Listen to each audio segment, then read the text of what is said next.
দর্শক ৬৯-এর ঠেলাযোগে আপনাকে স্বাগতম। বিষাক্ত সাপ রাসেলস ভাইপার আপনার ঘরে লুকিয়ে আছে, দুই একবার ছোবল মারতেও এসেছে।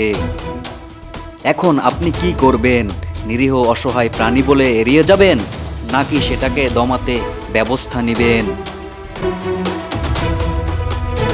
ক্রীড়া সাংবাদিক নামধারী বিউ ব্যবসায়ীরা রাসেলস ভাইপার হয়ে ফনা তুলে দাবিয়ে বেড়াচ্ছে বাংলাদেশ ক্রিকেটকে। এইসব ভিউ ব্যবসায়ীরা ক্রীড়া সাংবাদিক নামধারী হলেও এরা মূলত দেশের ক্রিকেট এবং ক্রিকেটারদের ধ্বংসের দিকে নিয়ে যাচ্ছে।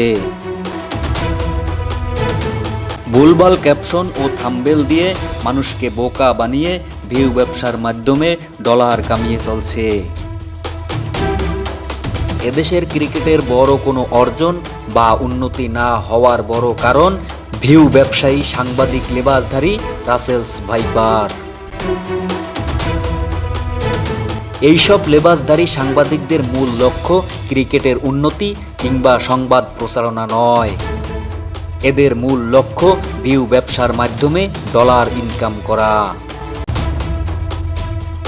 সামান্য কিছু ভিউ পাওয়ার আশায় উল্টোপাল্টা ক্যাপশন দিয়ে দেশ ও দেশের ক্রিকেটারদের ছোট করতেও দ্বিধা করেন না এইসব ভিউ ব্যবসায়ীরা।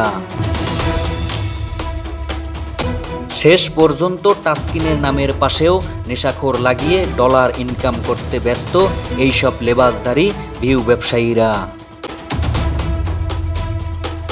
এইসব ভিউ ব্যবসায়ীদের না থামিয়ে দিলে এদেশের ক্রিকেট হুমকির মুখে পড়ার সম্ভাবনা থাকবে।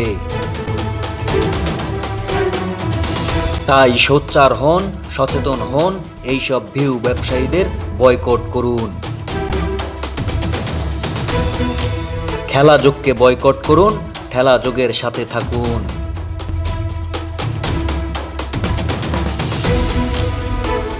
শাহেদ আহমেদ নিশাম, ৬৯।